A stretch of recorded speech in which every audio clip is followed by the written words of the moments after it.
नमस्कार, आप देख रहे हैं फर्स्ट इंडिया न्यूज और आपके साथ में विजेंद्र सोलंकी। क्या वाकई में 2026-27 का बजट न सिर्फ अगले साल का बजट है बल्कि 2030 और 2045 और 47 के भविष्य का बजट भी है। क्योंकि कहते हैं कि जो वर्तमान है वही भविष्य होगा और एक वक्त के बाद वही भूतकाल होगा। क्या वाकई में जो उम्मीदें बजट से लगाकर हर कोई बैठा हुआ था, क्या वो उम्मीदें पूरी हुई हैं? या फिर कहें कि बजट उम्मीदों को पूरा करने के लिए नहीं, जमीनी हकीकत को जमीन पर रहते हुए समझने का एक लेखा जोखा है। और क्या वाकई में देश के लिए जरूरी फ्री बीज है या जरूरी यह है कि वित्तीय घाटे को कम करे और हर बार जो घाटे का बजट पेश किया जाता है उसको कम किया जाए? क्या जरूरी यह है कि जो हम कर्जा लेते हैं उस कर्जे का अमाउंट कम हो और धीरे धीरे जो पैसा बचे उसे हम डेवलपमेंट के लिए इस्तेमाल करें? सवाल इन सब के बीच में बहुत है। क्या वाकई में इंडस्ट्री को बूस्टर डोज मिली है? क्या एग्रीकल्चर जो वर्तमान में 3.1% के ग्रोथ के साथ आगे बढ़ रहा है, क्या उस रीढ़ की हड्डी को ग्रोथ के साथ बूस्टर डोज मिली है? क्या बेरोजगारों को रोजगार के तौर पर बूस्टर डोज मिली है? क्या जो हम ग्रीन एनर्जी की तरफ बढ़ रहे हैं, क्या उस सोलर पैनल और सोलर ऊर्जा को बूस्टर डोज मिली है? क्या मेडिकल सेक्टर को बूस्टर डोज मिली है? और जो बजट के बारे में कह रहे हैं कि इसमें बड़ी घोषणाएं नहीं, जैसे इनकम टैक्स के स्लैब को नहीं बढ़ाया गया, बीते साल एक बड़ी ग्रोथ दिखाई गई थी, क्या इस बार भी जरूरी थी? सवाल बहुत से हैं, लेकिन सवालों के जवाब के बीच में जमीन पर रहते हुए जमीनी हकीकत को समझना बहुत जरूरी, और इसीलिए बेहद खास पैनल हमारे साथ मौजूद हैं। हमारे साथ मौजूद हैं कांग्रेस प्रवक्ता स्वर्णिम चतुर्वेदी जी, चार्टेड अकाउंटेंट रजनीश सिंघवी जी, हमारे साथ बीजेपी प्रवक्ता पंकज जोशी जी जुड़ गए हैं, वाइस चेयरमैन आरएचएल वरिष्ठ इंटरवेंशन कार्डियोलॉजिस्ट और जटिल एंजियोप्लास्टी विशेषज्ञ डॉक्टर रविंद्र सिंह राव, हमारे साथ महिला उद्यमी सलोनी जैन जी जुड़ गई हैं, और हमारे साथ रत्ना शाहपुरा जी जुड़ गई हैं, डायरेक्टर शाहपुरा होटल ग्रुप। शुरुआत करना चाहेंगे रविंद्र जी आपके साथ। जरा बताइए, मेडिकल सेक्टर के नजरिए से इसको देखें तो इस बजट को किस नजर से देखें? और चूंकि बहुत से ऐसे राइडर्स होते हैं, बहुत सी ऐसी इंफॉर्मेशन होती है जो कॉमन मैन समझ नहीं पाता क्योंकि भाषा बहुत जटिल होती है, आप इसको कैसे देख रहे हैं? मेडिकल सेक्टर के अंदर जो मैंने पूरा एनालाइज किया, मेरे ख्याल से मैं इसके ऊपर बहुत अच्छी टिप्पणी कर सकता हूँ, क्योंकि मैं एक कार्डियोलॉजिस्ट हूँ जहाँ पे मैं मरीजों को देखता हूँ। हम लोग एक हॉस्पिटल चलाते हैं तो हॉस्पिटल ओनर की तरफ से भी हम लोग देख सकते हैं, और मैं पहले यूएस में भी काम करता था, तो मैं तीनों कंपैरिजन दे सकता हूँ। मेरा ये मानना है कि मेडिकल सेक्टर के अंदर जो बजट में घोषणा हुई है वो बहुत अच्छी है। नंबर 1, सबसे पहला बायोफार्मा शक्ति इनिशिएशन, इसमें 10,000 करोड़ अलॉट हुए हैं। तो मैं बताना चाहूँगा ये क्या चीज़ है। धीरे धीरे हमारे देश में कैंसर, इम्यूनोलॉजी डिजीज़ेज़ जैसे गठिए की बीमारियाँ, डायबिटीज़ तेज़ी से बढ़ रही हैं। इनको रोकने के लिए एक टाइप की दवाइयाँ होती हैं जिसको बोलते हैं बायोलॉजिक्स। आज की डेट में ये दवाइयाँ बाहर से इंपोर्ट होती हैं, बहुत ही एक्सपेंसिव हैं और बहुत सारे मरीजों तक नहीं पहुँच पाती। हमारे देश में इस प्रकार की दवाई बनने से बहुत सारे मरीजों को इस दवाई का फ़ायदा होगा और पेशेंट्स की बीमारियाँ ठीक हो पाएंगी। दूसरा है बायोसिमिलर्स, जो दवाइयाँ ऑलरेडी बन चुकी हैं उनको ही हमारे देश में बनाया जाएगा और अधिक से अधिक मरीजों तक पहुँचाया जाएगा। दूसरा, हम बीमारियों से कैसे बचें, इसके लिए आयुष पे काफ़ी स्ट्रेस दिया गया है। आयुष डिपार्टमेंट को काफ़ी ज़्यादा बजट अलॉट किया गया है। मेरा ये मानना है कि जो आयुष डिपार्टमेंट जिसमें आयुर्वेदा है और एलोपैथी के साथ कंबाइन होने से हम लोग प्रिवेंटिव फील्ड के अंदर बहुत ज़्यादा काम कर पाएंगे। बहुत ज़्यादा स्ट्रेस अपन बीमारी ठीक करने में लगा रहे हैं, बट प्रिवेंशन पे जैसे ही हम थोड़ा सा हिस्सा भी दे पाएंगे तो अगले 10-15 साल पे हमें बहुत ह्यूज अमाउंट हेल्थ केयर के अंदर जरूरत नहीं पड़ेगी। सर, दो चीजें हैं। एक तो आपने जिक्र किया है कि भाई बायोसिमिलर, जिसमें पहले से मेडिसिन जो बन रही हैं वही मेडिसिन अब यहां बनेगी। मेरा सवाल ये कि जो पहले से मेडिसिन बन रही हैं उनके पेटेंट किसी ना किसी के पास होंगे ना, तो क्या हम पेटेंट के साथ यहां बनाएंगे, उनके साथ कोलैबोरेट करेंगे, या फिर किस तरीके से मेडिसिन को बायोसिमिलर में हम क्रिएट करेंगे? क्योंकि अगर यहां बनेगी तभी तो सस्ती होंगी वो। ये बिल्कुल सही सवाल है। होता क्या है, पेटेंट की एक अवधि होती है। पेटेंट 10 साल तक वैलिड होता है, 10 साल के बाद पेटेंट एक्सपायर हो जाता है। उसके बाद में वही दवाई सिमिलर एफिकेसी के साथ इंडिया में बनाई जाती है और अधिक से अधिक लोगों तक उसको पहुंचाया जाता है। ठीक। दूसरा सर, जिसका आप जिक्र कर रहे हैं, 3 आयुर्वेदिक एम्स क्रिएट करने की बात जो हो रही है, हम इसको मेडिसिन का पंचतंत्र कहें जिसमें हम 5 पद्धतियों को एक साथ लेकर चलने की बात करें, उस दिशा में हम बढ़ रहे हैं? क्योंकि मैं इसलिए कह रहा हूं क्योंकि अभी प्रधानमंत्री ने एक बयान दिया था उन्होंने कहा था कि एंटीबायोटिक्स का ज्यादा सहारा नहीं लेना चाहिए, और फिर उसके बाद एक रिसर्च आई कि जो एंटीबायोटिक्स हम यूज कर रहे हैं उनमें से मैक्सिमम जो है वो 50% भी इंपैक्ट नहीं डाल रही है। एंटीबायोटिक्स से मैं क्लियर कर देता हूँ, एंटीबायोटिक्स इसलिए इम्पैक्ट नहीं डाल रही हैं क्योंकि अपने यहाँ पे over the counter antibiotics use हो गई। मुझे जुकाम लगा, मुझे लगा मैं एजी खा लेता हूँ, सो मैंने 2 एजी खा ली और उसका कोर्स कंप्लीट नहीं किया। तो ये जानना बहुत जरूरी है, प्रधानमंत्री जी ने सही बात हाईलाइट की है क्योंकि एंटीबायोटिक्स काम नहीं कर रही। तो इस तरीके से हमारी पब्लिक अवेयर होगी कि बिना डॉक्टर के प्रिस्क्रिप्शन के एंटीबायोटिक्स नहीं खानी चाहिए। आपका दूसरा जो सवाल था आयुर्वेद के ऊपर, मैं एक एलोपैथिक डॉक्टर हूँ, इंटरवेंशन कार्डियोलॉजिस्ट हूँ। हमारा ये स्ट्रांगली मानना है कि आयुर्वेद एक ऐसी फील्ड है जिसके तहत अगर हम लोग जीवन जिएंगे तो प्रॉब्ली हमें बीमारी होने की संभावना कम होगी। ठीक है। आज के दिन हमें इंटीग्रेटेड मेडिसिन की बहुत ज़रूरत है। जिस प्रकार से आयुर्वेद की एम्स डेवलप की जा रही हैं, इसके अंदर स्ट्रेस देना चाहिए जहाँ पे प्रिवेंटिव मेथोडोलॉजीज पे ज़्यादा से ज़्यादा काम हो। ठीक है रजनी सर, क्योंकि बजट तो लेखा जोखा है भाई, कितना हम कमा रहे हैं, कितना हम खर्च कर रहे हैं, कितना हम उधार ले रहे हैं, उस नज़रिए से अगर इसको देखें तो ज़रा बताइए बीते कुछ सालों में, 5-7 सालों में 2 चीज़ों पर मैं आपसे जानना चाहता हूं। पहला तो ये कि हमारी इनकम बढ़ रही है नहीं बढ़ रही है, दूसरा ये कि जो हम कर्जा विदेशी से ले रहे हैं वो कम हो रहा है या नहीं हो रहा है, क्योंकि कर्जा जितना होगा ब्याज में उतना पैसा जाएगा, डेवलपमेंट में उतना कम होगा। तो आप इसको ज़रा हाईलाइट कीजिए कि भाई चल क्या रहा है। Sir will you please repeat? Sir सवाल ये है कि हमारा जो बजट आ रहा है, हर साल बजट आता है, घर का भी एक बजट होता है, तो हम घाटे का बजट तो हर बार पेश करते हैं, लेकिन वो घाटे का बजट कितने घाटे का हो रहा है, उस घाटे को हम कितना कम करें, कर्जा हम कितना कम ले पा रहे हैं, और जो ब्याज में पैसा हमारा जाता है वो कितना कम हुआ है, क्योंकि इसके लिए एक आंकड़ा होता है और एक टारगेट होता है। बहुत इम्पॉर्टेंट क्वेश्चन है। यदि बजट में जो प्रेजेंटेशन होता है कि rupee comes in from and rupee goes out to, तो 24% ऑफ द रुपी जो बजट के अंदर आ रहा है वो बोरिंग से आ रहा है। ओके। एंड 20% ऑफ द जो बजट सर्व हो रहा है वो इंटरेस्ट के शेप में सर्व हो रहा है। This is going on for almost more than 2 decades. काफ़ी डिफ़िकल्ट सिचुएशन है कि अपन बोरिंग करते हैं और उसमें मेजर ऑलमोस्ट 85-90% पोर्शन सिर्फ इंटरेस्ट को सर्व करने के लिए वो बोरिंग चली जाती है। तो इसमें एंड इसीलिए अपन डेफिसिट इकोनॉमी में हैं। डेफिसिट इकोनॉमी वाइल सब्सिडीज़ के लिए, वाइल प्लान्स के लिए हेल्पफुल होती है, पर इस तरह का इंटरेस्ट को सर्व करने के लिए बोरिंग्स डेफिनेटली डिफ़िकल्ट होती है। सेकेंडली, यदि इसी में आप ये सोचें कि इनडायरेक्ट टैक्स का कलेक्शन बढ़ रहा है, डायरेक्ट टैक्स का काफ़ी कलेक्शन बढ़ रहा है, तो अभी जो इनिशिएटिव डाइवेस्टमेंट के हुए हैं, तो इस बार एक प्रपोजल आया है कि राइट्स की जो CPSE एंटरप्राइजेज के लिए राइट्स का डाइवेस्टमेंट करना और उसको क्रिएशन करने का है। उससे मैं बिलीव करता हूँ कि प्राइवेट मनी जो है वो राइट्स के क्रिएशन में आएगी, जो पब्लिक एसेट्स को, पब्लिक इंफ्रास्ट्रक्चर एसेट्स को मोनेटाइज करेगी, एंड उससे थोड़ा हो सकता है बैलेंस, बजट को बैलेंस करने में थोड़ा हेल्प मिले।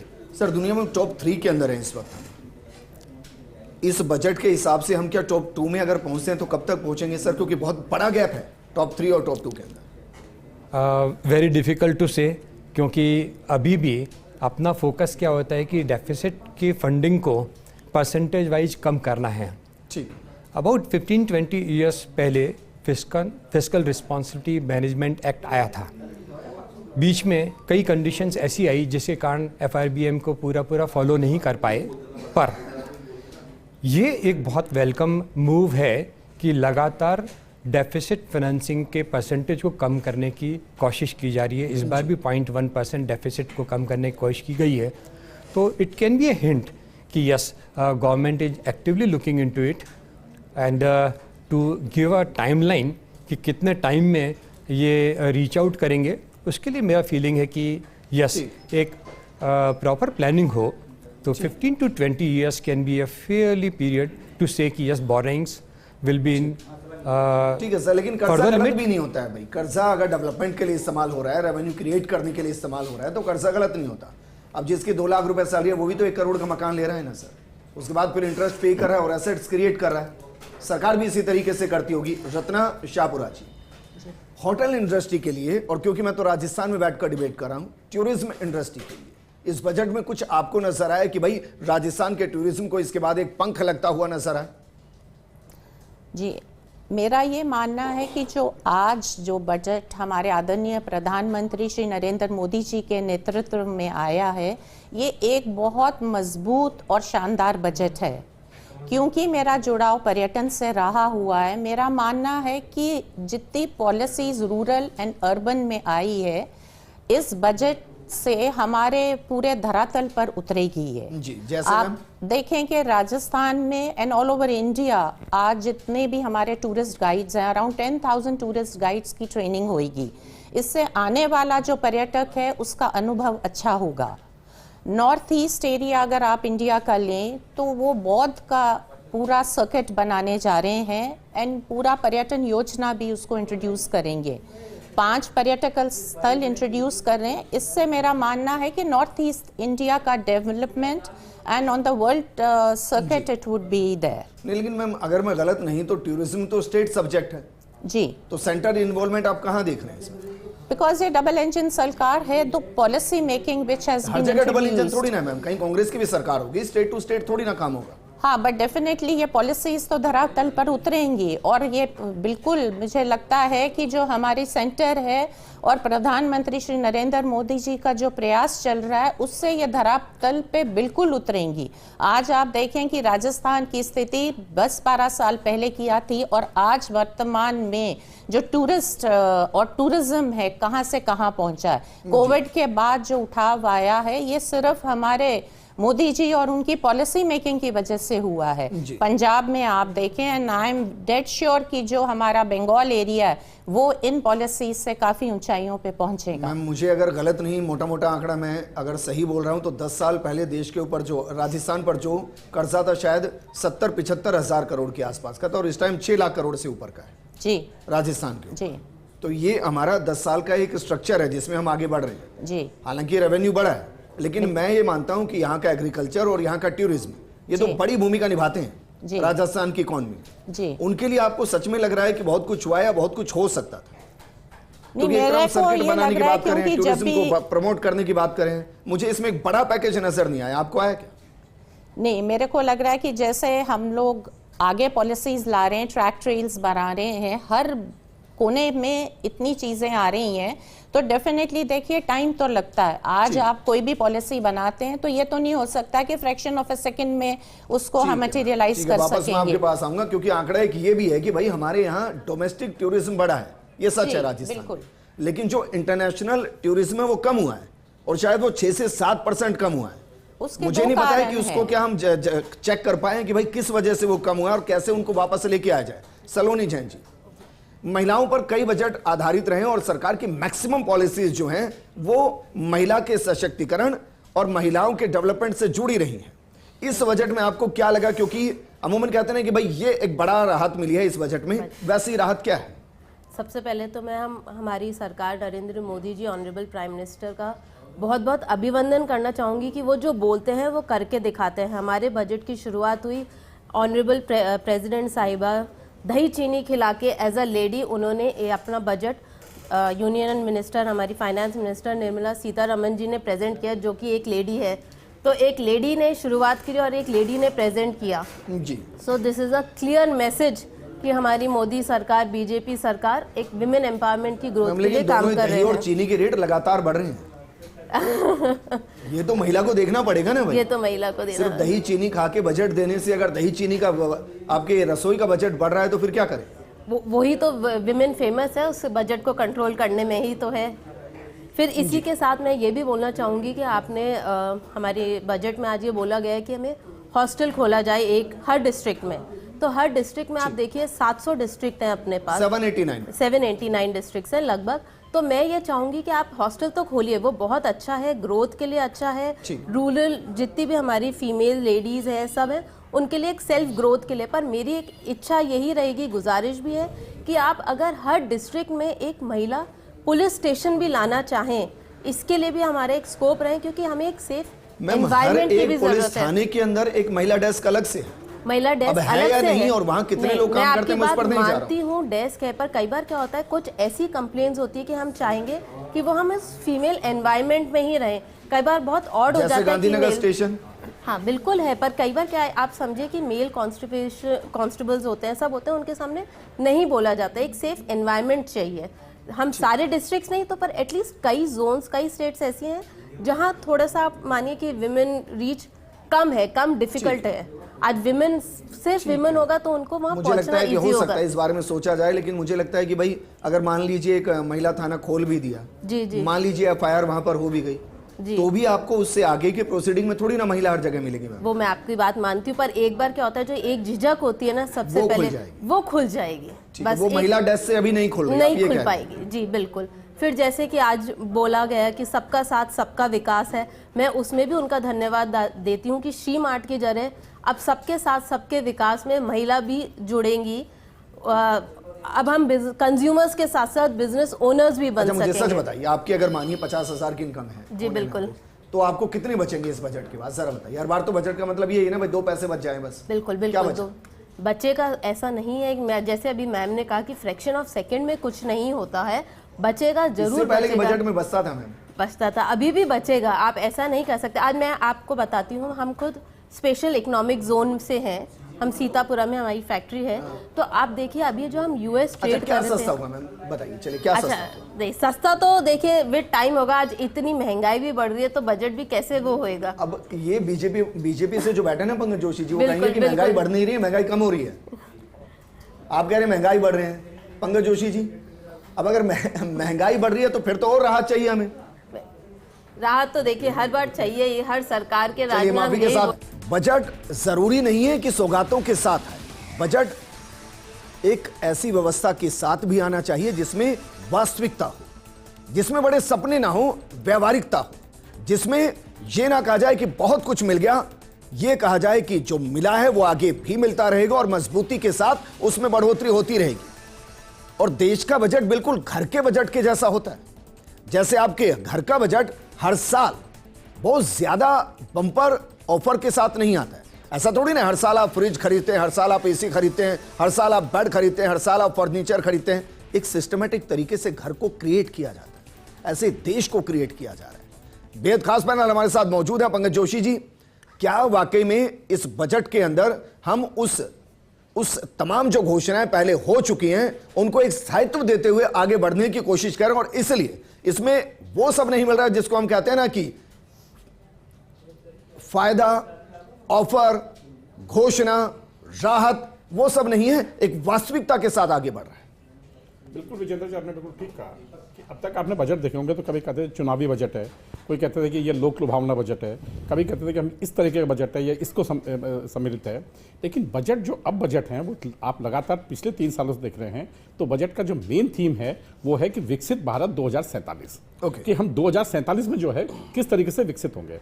अभी आपने बिल्कुल रजनीश जी से प्रश्न पूछा था कि भाई इंटरेस्ट का भार, देखिए जब भी हम डेवलपिंग स्टेज में होंगे तो डेफिनेटली हमारे पास इंटरेस्ट के बर्डन्स होंगे, क्योंकि जब भी हम कोई प्रोजेक्ट को शुरू करते हैं तो आप देखिए कि जब वो डेवलपिंग स्टेज होती है तो इस इंटरेस्ट बर्डन लगातार जो है बहुत तेजी से जो है उसके ऊपर ऐड होता रहता है और कैपिटलाइज होता रहता है। उसमें सर कुछ गलत नहीं, अमेरिका तो डेवलप्ड है, फिर भी कर्जे में डूबा हुआ है। नहीं, देखिए वो उनका एक अलग हो सकता है, लेकिन हमारे यहाँ देखिए, और जैसे जैसे हम डेवलप उसमें आ जाएंगे तो डेफिनेटली रेवेन्यूज एकदम जो है उसकी रेवेन्यूज जब आती हैं तो वो जो है कम होती हैं।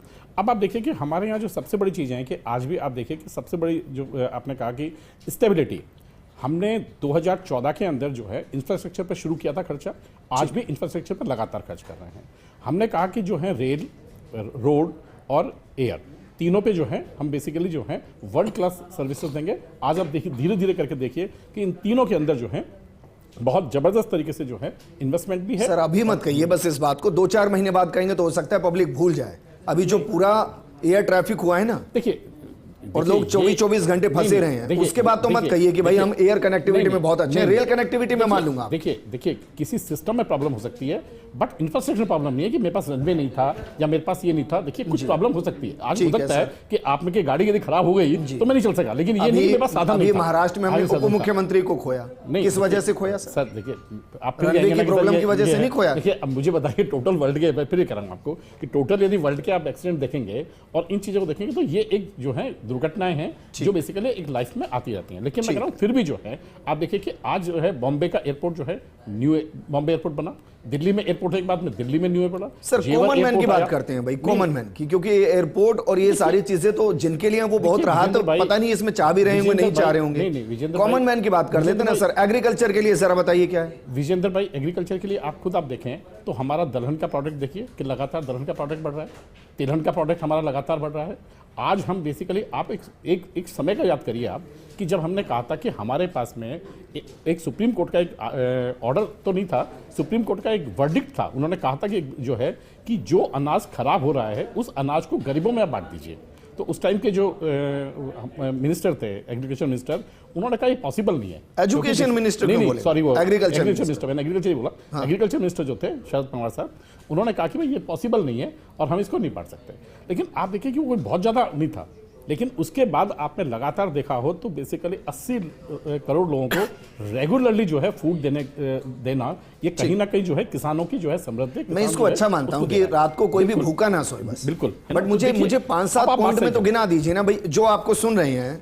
आप तो ये तय करके आए होंगे ना कि भाई मैं 10 पॉइंट ऐसे गिनाऊंगा जिनमें बहुत बड़ी घोषणाएं होंगी। वो 5-7 पॉइंट तो गिनाई ना कि ये माइलस्टोन है हमारे इस साल के, जो इस बजट से आए हैं। देखिए माइलस्टोन, सबसे बड़ा माइलस्टोन जो है फाइनेंस सेक्टर के अंदर है कि आज तक जो है सबसे, क्योंकि किसी भी देश का यदि आप देखेंगे, किसी भी परिवार का देखेंगे तो सबसे पहले रेवेन्यू देखी जाती है कि फाइनेंशियली स्ट्रांग है कि नहीं है।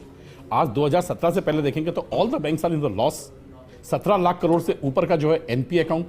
आज आप देखिए कि पहली बार ऐसा हुआ कि जब 2024-25 में प्राइवेट बैंक से जो है प्रॉफिट जो है गवर्नमेंट बैंक का जो है प्रॉफिट उससे ज्यादा एक्सेसिव प्रॉफिट। सर अब मैं इसमें नहीं पढ़ूंगा क्योंकि एनपीए घोषित नहीं हो रहा है, तो एनपीए कहां से तय होगा? नहीं देखिए, नहीं देखिए रजनी सिंह बैठे आप उनको कंटिन्यू ही करते जा रहे हैं, तो एनपीए की लिस्ट में नहीं आ रहे हैं। प्लीज सर देखिए विजेंद्र भाई एक भी दिन मैं ये कह रहा हूं पंकज भाई, बात सुनिए ना, हम आगे बढ़ाएंगे डिबेट को। मैं कह रहा हूं कॉमन मैन से जुड़ी, कॉमन मैन से जुड़ी 5-7 बड़ी घोषणाएं बता दीजिए जो लाखों करोड़ों में ना हो, 1500-2000 के आसपास में सिमट रही हो। सर मैं कह रहा हूं कॉमन मैन के लिए देखिए, मुझे बताइए कॉमन मैन को चीज क्या चाहिए? आज हाउस उसके लिए अवेलेबल है, रोड्स उसके लिए अवेलेबल हैं, आज जो है फूड उसके लिए अवेलेबल है। आप एक चीज आप सबसे बड़ी देखिए कि सरकारें, आपने तो देखिए विजेंद्र भाई, आपने और हमने डिबेट की है कि प्याजों पर जो है सरकार जाती हुई देखी थी। पिछले 11 सालों में आपने जो है फूड आइटम में देखा कि कभी कोई प्रॉब्लम्स हुई? हाँ देखिए कुछ ना कुछ सप्लाई प्रॉब्लम जो है, सप्लाई चेन पूरी वर्ल्ड में चेंज होती है, जब पूरी वर्ल्ड में चेंज होती है तो कहीं तो गिनाइए ना बड़ी राहत है। सर राहत मैं तो गिना दूंगा। नहीं मैं आपसे सुनना चाह रहा हूं। नहीं बताइए कौन सी राहत नहीं है? कोई भी कॉमन मैन के लिए 5 राहत है। देखिए आज आप हाईवे की बात करते हैं, हाईवे पे हर 2 किलोमीटर पे 50 कॉमन मैन को, मुझे बताइए कॉमन मैन को आप ये बताइए कौन सी चीज ऐसी है जो कॉमन मैन को आपको जो टच नहीं कर रही? हेल्थ टच नहीं कर रही? हेल्थ आज उसके लिए फ्री है कि नहीं? हेल्थ में उसके लिए काम अच्छा हो रहा है कि नहीं हो रहा? एजुकेशन के लिए युवाओं के लिए काम हो रहा है कि नहीं हो रहा? ST SC के बच्चों के लिए जो मुझे बताइए कि फ्री एजुकेशन दी जा रही है कि नहीं दी जा रही है?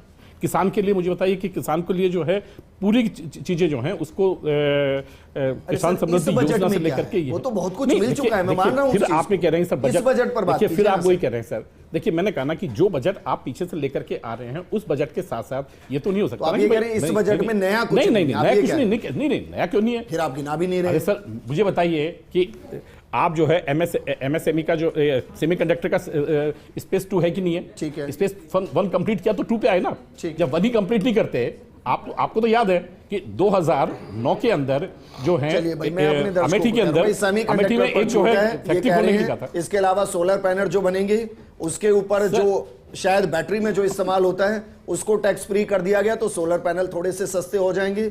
इसके अलावा जो इलेक्ट्रिक व्हीकल्स हैं वो थोड़े सस्ते हो जाएंगे। लेकिन पंकज भाई, इलेक्ट्रिक व्हीकल खरीदने के लिए कम से कम 8-10 लाख रुपए चाहिए और सोलर पैनल 5 किलोवाट का लगाने के लिए 2 लाख रुपए चाहिए। अब कॉमन मैन की बात करते हैं कि उसके लिए क्या है? 1 लाख रुपए तो सर सब्सिडी है सर। 1 लाख कब से है सर? 80,000 जो है गवर्नमेंट की और स्टेट की मिलाकर सेंट्रल गवर्नमेंट की है सर। 78,000 सर 78। हाँ, और 14,000 रुपए स्टेट की है, तो 92,000 तो सर सब्सिडी है सर। अब मतलब यही बड़ी घोषणा है ना? नहीं अब बताइए ना, अब यदि कोई अब 20 यूनिट पर यूनिट लेगा तो मुझे बताइए कैसे लेगा?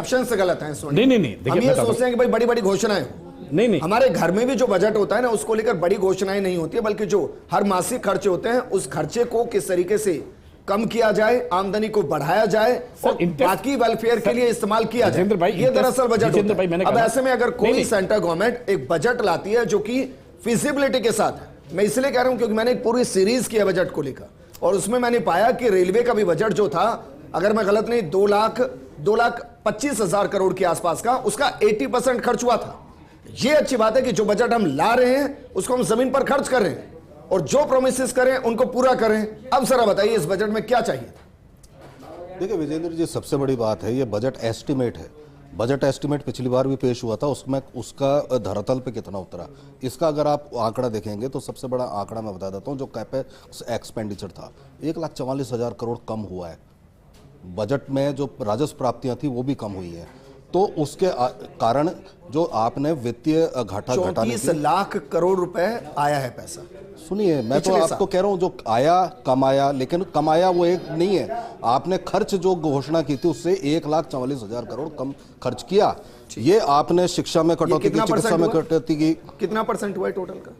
आप इसको परसेंटेज में अगर गिनना चाहते हैं तो मैं आपको, ठीक है 4.8 है। आपने अपने वित्त 100% में से 95% बजट पूरा किया गया। इसको ऐसे भी समझ सकते हैं ना आप? इसको ऐसे भी समझ सकते हैं कि जो आपके मूलभूत सुविधाओं पे खर्च होना था वो मूलभूत सुविधाओं में खर्च होना कम हुआ। लेकिन इस बजट से और सारे जो अब स्थितियां हैं जो देश की, उसमें आवश्यकता ये थी। आप कह रहे हैं कोई बड़ी घोषणा, कोई राहत भरी, मैं इसकी बात नहीं कर रहा, सौगात की भी बात नहीं कर रहा, मैं तो छोटी सी बात कर रहा हूँ। मैं इतनी सी बात कर रहा हूँ कि जिस हम इस समय में अवधि में हैं वो है हमारे डेमोग्राफिक डिविडेंड की जो इरा है, जिसमें सबसे ज़्यादा वर्कफोर्स इंडिया में है इस वक्त यंग लोगों की, 60% से अधिक लोग हैं। उसी जो इरा में कोई भी देश होता है, चाहे इंग्लैंड ने औद्योगिक क्रांति की हो, चाहे चाइना ने आज अपनी इकोनॉमी को इतनी आगे बढ़ाया हो, वो इसी अवधि में किया जा सकता है। इस अवधि के अभी 15 साल से अधिक निकल चुके हैं और अभी 20 साल के बचे हैं। इसमें मैन्युफैक्चरिंग सेक्टर को आगे बढ़ा करके जितनी मैन्युफैक्चरिंग में आप लोगों को काम दे सकते थे वो आवश्यकता थी, उस दिशा में काम होना चाहिए था। लेकिन पिछले किसी बजट से हमने ऐसा देखा नहीं। इसका छोटा सा उदाहरण 2013 में कितने यूनिकॉर्न थे देश में? सुनिए, यूनिकॉर्न की भी अभी स्थिति बता देता हूं आपको। मैं तो एक छोटा सा उदाहरण बताइए ना प्लीज। सुनिए, यूनिकॉर्न से मैन्युफैक्चरिंग इंडस्ट्री नहीं बढ़ती, पहली चीज। उससे मैन्युफैक्चरिंग सेक्टर, बात सुनिए आप मैन्युफैक्चरिंग यूनिकॉर्न से 225 यूनिकॉर्न हो जाना, और चलिए हो गए। यूनिकॉर्न अगर मैं गलत नहीं तो $1 बिलियन के आसपास की जिसकी सेटअप होती है, वो एक यूनिकॉर्न होता है। देखिए सुनिए, आगे कह रहे हैं कुछ होता ही नहीं है। विजेंद्र जी, जितना मैन्युफैक्चरिंग सेक्टर बढ़ेगा, जितने लोगों को काम मिलेगा, फिर तो ये मान लेना चाहिए कि अब इस देश में जिस तरह से सरकार कह रही है कि 0.5% इन्फ्लेशन है, मतलब अब महंगाई है ही नहीं, किसी को महंगाई की 0.5 नहीं दिखना ही नहीं चाहिए। यही बता रहे हैं ना आपके टाइम में। और सुनिए, मैं तो दूसरी चीज कह रहा हूं, फिर तो ये भी मान लेना चाहिए अब कोई बेरोजगार भी नहीं है, फिर तो ये भी मान लेना चाहिए कि अब हमारा देश जो है 4% है। सुनिए, अब बिल्कुल आंकड़ों पर ही तो बात करेंगे। आंकड़ों पर ही कर रहे हैं। आप सर्विस सेक्टर से ले लीजिए, आपके अगर कहीं एम्प्लॉयमेंट बढ़ रहा है तो एग्रीकल्चर सेक्टर में बढ़ रहा है, तो ये चीज दर्शाती है कि आप नेगेटिव जा रहे हैं। एग्रीकल्चर सेक्टर में नेगेटिव ग्रोथ अभी 3 साल के मुकाबले। नेगेटिव ग्रोथ नहीं है विजेंद्र जी, एग्रीकल्चर सेक्टर और रूरल इकोनॉमी के कारण ही आप बढ़े हैं। एक मिनट टोके नहीं। दूसरी चीज मैं कह रहा हूं कि अगर आप काम नहीं देंगे तो हम इसे, मैं गलत नहीं हो सकता इस चीज में। सर्विस सेक्टर की वजह से हम बढ़े हैं अभी। सर्विस सेक्टर की वजह से 17% सर्विस सेक्टर में ग्रोथ थी, एग्रीकल्चर ग्रोथ 3.1% है। मैं एग्रीकल्चर सेक्टर में कह रहा हूं एम्प्लॉयमेंट के लिए। सुनिए, एम्प्लॉयमेंट जो सबसे ज्यादा दे रहा है वो एग्रीकल्चर सेक्टर ही है विजेंद्र जी, आप पता कर लेना आंकड़े। और आज भी सर्विस सेक्टर के साथ मैन्युफैक्चरिंग सेक्टर में बढ़ना चाहिए। अगर बढ़ेगा तो देश की उन्नति होगी। इस दिशा पे ध्यान रखना चाहिए था, जो हमें नजर नहीं आ रहा। एक छोटी सी चीज मैं बताता हूं, उदाहरण 2013 में जो है, आज भी जो हमारा इंपोर्ट है ना, आज भी हमारा इंपोर्ट और जो एक्सपोर्ट है चाइना के साथ $100 बिलियन का, उसमें डिफरेंस है। क्यों है? क्योंकि मैन्युफैक्चरिंग सेक्टर। अमेरिका के साथ बताइए, अब अमेरिका के साथ नहीं बताएंगे, बताइए अमेरिका के साथ इंपोर्ट एक्सपोर्ट क्या है हमारा? आप एक चीज बताइए विजेंद्र जी, क्या हमारे देश में बढ़ना नहीं चाहिए? 45 क्या हम मैन्युफैक्चरिंग सेक्टर में आगे बढ़े हैं? चीजें हमारे यहाँ बने टैरिफ के बावजूद। अरे टैरिफ को छोड़िए, टैरिफ के तो लगेगी या नहीं लगेगी वो तो तब है जब अगर चीज हम बनाएंगे तो मजबूरी होगी जो हमसे ही खरीदेगा। आज वो चाइना से बढ़ करके अगर वियतनाम की तरफ जा रहा है मैन्युफैक्चरिंग सेक्टर, तो ये निश्चित रूप से हमारे लिए सच्चाई बात है। मैं ये नहीं कह रहा हूं, अपोजिशन का काम है नेगेटिव बताना। नेगेटिव नहीं बता रहा, तो सुझाव दे रहे हैं, करना ना करना इनका काम है। फॉल्स वो थोड़ी ना होंगे फैक्ट। भाई आप मुझे बताइए, इंटरनेशनली हमारा एक्सपोर्ट कितना बढ़ा है या कितना कम हुआ है बताइए, फिर मैं बताता हूं आंकड़ों के साथ। बताइए देखिए आप अमेरिका के साथ कितने मुनाफे का हम ट्रेड करते हैं बीते कुछ महीनों के अंदर, बता रहा हूं मैं, सिर्फ महीनों में कितने देशों के साथ हमने एफटीए एग्रीमेंट किए हैं। सुनिए, जितने एग्रीमेंट अपन ने किए फायदा होगा, अच्छी बात है, लेकिन जिस चीज को हम चाइना से मंगा रहे हैं वो अगर हमारे यहाँ ही बनती होती, क्योंकि छोटे छोटे फिर तो वही बात हो गई, फिर तो आप जिसको हम यहाँ लाके अपने असेंबल कर रहे हैं उसकी जगह अगर मैन्युफैक्चरिंग यूनिट्स हमारे यहाँ लगती तो एम्प्लॉयमेंट भी मिलता और बजट जो हमारा घाटा है वो भी कम होता। 2013 से पहले कितना ऐसा था कि हम यहाँ बना रहे थे, फिर 2014 से लेकर 25 में हमने खत्म कर दिया, अब वो चाइना से हम इंपोर्ट कर रहे हैं। कितना है सर बताइए। चाइना से कभी भी हमारा जो डिफरेंस है इंपोर्ट एक्सपोर्ट का 100 बिलियन नहीं रहा। आज हम सिर्फ 34 बिलियन डॉलर का वहां पे एक्सपोर्ट कर रहे हैं। इकोनॉमी नहीं बढ़ रही, हमारा इंपोर्ट बढ़ रहा है। विजेंद्र जी आपको फिर समझना होगा, हमारा इंपोर्ट बढ़ रहा है। हमारा इंपोर्ट आज आपके, सुनिए, बढ़ नहीं रहा, आपके मोबाइल से लेकर के खरीदेंगे वहां से, आपके मोबाइल से लेकर के सर्वेलेंस कैमरा तक से लेकर के जो आप हाथ लगा के अंगूठा लगा करके हाजिरी देते हैं वो सब इक्विपमेंट वहां से आ रहे हैं। मैं दो उदाहरण के साथ बता रहा हूं भाई, आप इसको आगे बढ़ाइएगा। आपकी जितनी आमदनी बढ़ेगी उतना आप चीजें खरीदेंगे ना। अब उसको आप उस आमदनी के प्रोपोर्शन में देखेंगे कि कितना परसेंट हम चाइना से पहले खरीद रहे थे अपनी कुल जीडीपी का, और आज हम कितना खरीद रहे हैं कुल बजट का। वहीं से तो रेशियो समझ में आएगा ना। दूसरा ये कि जिस तरीके से बढ़ा है एक्सपोर्ट हमारा बढ़ा है, और मैं खासकर डिफेंस सेक्टर की बात करता हूं, डिफेंस में बजट को भी 15% बढ़ाया गया, और हमारा जो एक्सपोर्ट है वो बहुत तेजी से बढ़ते हुए हम 100 देशों के साथ ट्रेड कर रहे हैं सिर्फ डिफेंस सेक्टर में। तो क्या ये हम बढ़ नहीं रहे हैं इधर? आप बिल्कुल सही कह रहे हैं, हम बढ़ रहे हैं आगे। डिफेंस सेक्टर में जिस तरह से ओपन अप किया है और जिस तरह से एक्सपोर्ट्स और इंडिजीनियस मैन्युफैक्चरिंग पे फोकस किया, दैट वाज समथिंग जो पहले कभी नहीं किया गया था। पहले उसको सीक्रेट टाइप माना जाता था कि सीक्रेट टेक्नोलॉजी है, सिर्फ अपने को प्रोडक्ट्स ट्रांसफ़र होते थे। अब टेक्नोलॉजी ट्रांसफ़र हो रही है, और अभी सबमरीन का, अभी एयरप्लेन्स का, फाइटर जेट्स का, इन सब का भी काफ़ी मेजर वे में इंडिजिनियसली मैन्युफैक्चर होना। प्लस हम क्रायोजेनिक इंजन को हम यहाँ पर असेंबल करने की बात कर रहे हैं एग्जैक्टली उसके साथ मिलकर। Exactly, this is one. Then electronic goods में लास्ट 5-7 साल में जैसे अपन सब जानते हैं कि टेलीफोन्स जो अपन मोबाइल फ़ोन जो अपन इंपोर्ट करते थे, आज की तरह में अपन नेट एक्सपोर्टर बन गए हैं। बट ये जब पॉलिटिकल डिसीजन होता है तो इसमें मैं दूसरी तरह से बात कहना चाहूँगा। क्या ये 2026 का बजट एकदम अपने आप में डिफरेंट बजट नहीं है? पिछला साल पूरे वर्ल्ड के अंदर इकोनॉमिकली बहुत अनस्टेबल रहा है। इकोनॉमिकली जो वॉर्स हो रही हैं उसने पूरी सारी वर्ल्ड की कंट्रीज के डिफेंस बजट्स को, टैरिफ वॉर एक तरफ है, पूरा ट्रम्प टैरिफ तो है ही, एंड डिफेंस बजट्स को चेंज किया है। सब लोगों का अपना सिक्योरिटी पे बहुत फोकस बढ़ गया है, इसीलिए डिफरेंट ट्रेड एग्रीमेंट्स एंड ये सब इतनी ज़रूरत पड़ी। एंड यूएस के साथ में जो इतने सालों से ट्रेड इतना वेल एस्टेब्लिश था, जो सडनली जर्क आया, जिसमें राजस्थान के एसएमई सेक्टर ने एंड इवन लार्ज प्लेयर्स ने काफ़ी मेजर हिट लिया है, jewellery, textiles and other things. And then इसी के साथ में जब सेमीकंडक्टर या रेयर अर्थ मिनरल की इशूज आए तो इमीडिएटली इंडिया ने उसको टेकअप किया। That was something which was very remarkable, जहाँ से हमने इसको आगे बढ़ाया एंड डेफिनेटली आगे भी स्टेप्स ले रहे हैं। तो ये वाला बजट क्या बहुत प्रोग्रेसिव होना चाहिए था?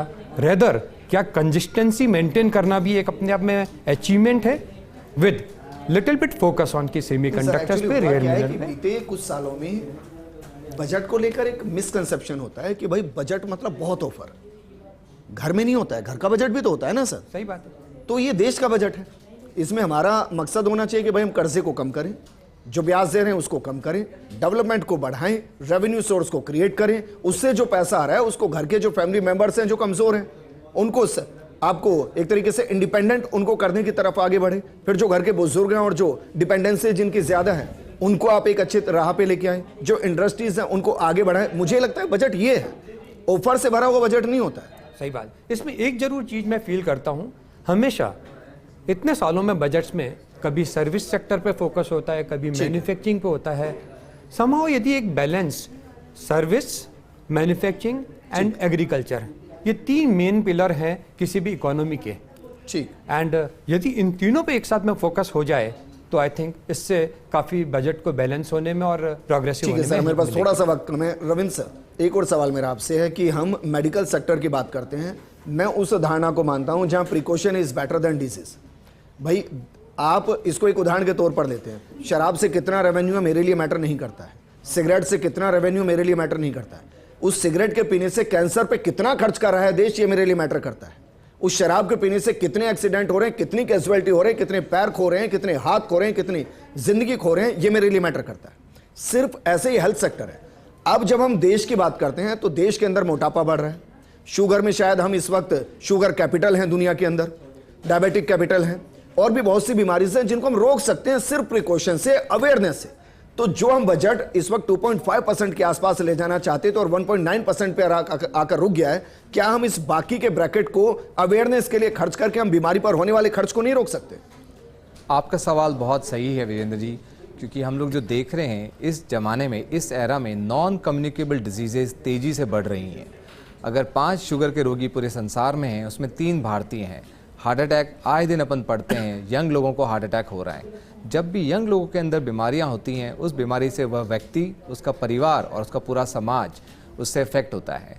पेशेंट व्यक्ति के ये प्रोडक्टिव ईयर्स होते हैं, 40 to 60 ईयर्स। वो काम करता है, इकोनॉमी को कंट्रीब्यूट करता है, सोसाइटी को कंट्रीब्यूट करता है। तो आपकी बात बिल्कुल सही है और मैं सबका ध्यान भी इस पे लाना चाहूँगा कि हमें छोटा सा हिस्सा प्रिवेंशन पे लगाना चाहिए। कैसे? हमें ऐसी पॉलिसीज़ बनानी चाहिए जिस पे हम खाना पीना रेगुलेट कर पाएँ, सॉल्ट कंटेंट रेगुलेट कर पाएँ, शुगर कंटेंट रेगुलेट कर पाएँ, प्रोसेस्ड फूड को रेगुलेट कर पाएँ, और हम लोग ऐसी पॉलिसीज़ बनाएं जिसमें अवेयरनेस, एजुकेशन हो। लेकिन ये एजुकेशन स्कूल लेवल से शुरू होना चाहिए। अगर 3rd to 5th स्टैंडर्ड के बच्चे को ये पढ़ाया जाएगा कि आपको कितना नमक, कितना प्रोसेस्ड, कितना मैदा खाना है, तो प्रॉब्ली जब वो 40-50 का पहुंचेगा तो उसको डायबिटीज़ और बीपी की बीमारियां होने की संभावना कम रहेगी। तो हमें डेफिनेटली प्रिवेंशन के ऊपर थोड़ा सा बजट खर्च करना चाहिए ताकि फ्यूचर में बहुत ज़्यादा जीडीपी का हिस्सा हेल्थ केयर को ट्रीट करने में खर्चा नहीं करना। आपको महसूस हो रहा है सर, मैंने बीते कुछ महीनों में देखा है, कुछ सालों में देखा है कि भाई 10-10, 15-15 साल के बच्चों की पैनक्रियास जा रही है। ओबेसिटी की वजह से उनको बहुत सारी बीमारियां हो रही हैं, अस्थमा का इशू हो रहा है। मैं सवाल ये कर रहा हूँ कि क्या आपको ये महसूस हुआ है कहीं से? मैं पहले देखता था कि भाई अमीर जो लोग होते थे वो जंक फूड खाते थे, पिज़्ज़ा, बर्गर, बड़े बड़े होटल्स में जाकर खाना, और गरीब तो अपना जो दाल रोटी खा रहे थे। अभी मैं इसको उल्टा देख रहा हूँ। अब जो ग्रामीण परिवेश में वो चिकन, मोमोज हो गया, चाउमीन हो गया, जंक फूड की तरफ जा रहे हैं, और जो अमीर लोग हैं अब वो बाजरे की रोटी, रागी की रोटी, दलिया, इस तरफ जा रहे हैं। आपको ये साइकिल चेंज होती नजर आई? और मैं इसलिए सवाल कर रहा हूं क्योंकि हमारे जो गरीब लोग हैं ना, ये पॉपुलेशन बहुत ज्यादा है, और जो मेडिकल एक्सपेंडिचर है गवर्नमेंट के ऊपर वो भी गरीब लोगों की वजह से ज्यादा है। उनको प्रोटेक्ट करना जरूरी है सर। इसीलिए ये बात बिल्कुल सही है, इसीलिए हमें अवेयरनेस की ज़रूरत है। अवेयरनेस की ज़रूरत मतलब व्यक्ति को पता होना चाहिए कि किस चीज़ से उसको हार्ट अटैक होता है, किस चीज़ से उसको शुगर की बीमारी होती है, और रेगुलेशंस बहुत ज़रूरी हैं। आपकी बात बिल्कुल सही है। जब मैं गवर्नमेंट मेडिकल कॉलेज में MBBS, MD, DM करते थे, हमें लगता था कि हार्ट की बीमारियां गरीबों को और गांव के लोगों को नहीं होती, शहर में अधिक होती है। आज 20 साल बाद में इस प्रकार का कोई डिफरेंस नहीं है। हार्ट अटैक गांव में और शहर में बराबर हो रहे हैं। पर आपकी बात बिल्कुल सही है, जो खाने पीने के बारे में अवेयरनेस करना ज़रूरी है। एक चीज़ और मैं बताना चाहूँगा, हेल्थ केयर अभी इक्वली थोड़ा सा अनइक्वल है। हमें रूरल और टायर 3 सिटीज़ के अंदर भी हेल्थ केयर को प्रमोट करना चाहिए। लेकिन आयुष्मान भारत के अंदर आपको जानकर अच्छा लगेगा कि 12 करोड़ फैमिलीज कवर्ड हैं, मतलब 40 to 50 करोड़ इंडिविजुअल्स कवर्ड है। 40% ऑफ पॉपुलेशन आयुष्मान के अंदर कवर्ड है। ये एक बहुत बहुत बड़ी उपलब्धि है कि जेब से इलाज कराना बहुत टफ होता है। आप मुझे बताइए, इस बजट को वास्तविकता के धरातल पर 10 में से कितने नंबर देंगे हेल्थ के लिए? हेल्थ के पर्सपेक्टिव से मेरी तरफ से 8 out of 10। ठीक है। Ratna ma'am? I give 9 out of 10. It's a perfect budget for tourism. Saloni ma'am? 8 out of 10. It's a perfect budget for women empowerment. तो आपको बताना पड़ेगा 2 नंबर कहाँ काटे? 2 नंबर हमने बस सेफ्टी में काटे कि थोड़ी सी अगर टैक्स एग्जम्पशन हो जाए, जो विमेन एंटरप्रेन्योर्स है, या थोड़ा सा कुछ आपने बजट हॉस्टल तो कर दिए, पर जो कम्यूटिंग है, जो पुलिस है, जो मैं आपकी तरफ से कह रहा हूं कि अगले बजट में कम से कम सेल्फ डिफेंस की ट्रेनिंग हर स्कूल में होनी चाहिए। इसके लिए काम होना चाहिए। बिल्कुल, बच्चियां खुद को सुरक्षित कर लेंगी, उनको किसी ब्रदर, भाई, दोस्त फादर की जरूरत नहीं, वो जरूरत हमसे नहीं ज्यादा पड़ती। मजबूत है। वो तो सब होते ही हैं Self-defense उनके भी और साथ, हमेशा होते हैं और financial हमेशा skills रहेंगे, लेकिन उनको इंडिपेंडेंट होने के साथ सेल्फ डिफेंस भी उनको आना चाहिए। रजनी सर, यस 10 में से कितने नंबर देंगे सर? मैं 7 आउट ऑफ 10 देता हूँ। तो आपने वास्तविकता के बजट को वास्तविकता के हिसाब से नंबर दिया। Pankaj sir, 10 out of 10। ऐसा मत कीजिए, सर बताइए कहाँ का, जितना बजट होता है उतना ही तो देता है। फिर देखिए आप प्रोग्राम के बाद काटेंगे नहीं नंबर। ठीक है स्वर्णिम भाई। देखिए, वास्तविक परिस्थितियों में जो है, जो हमारी समस्याओं को एड्रेस करने में बिल्कुल विफल है, इसलिए ये बजट को हम कोई नंबर दे नहीं सकते, फेल है। शुक्रिया। हालांकि मैं मानता था सोनी भाई कि कम से कम आप 3-4 तो देते, 5 तो देते, 50-50 का रेशियो भी चल जाता है कि 50% अच्छा है, 50% कसौटी पर और खरा उतरने की जरूरत है।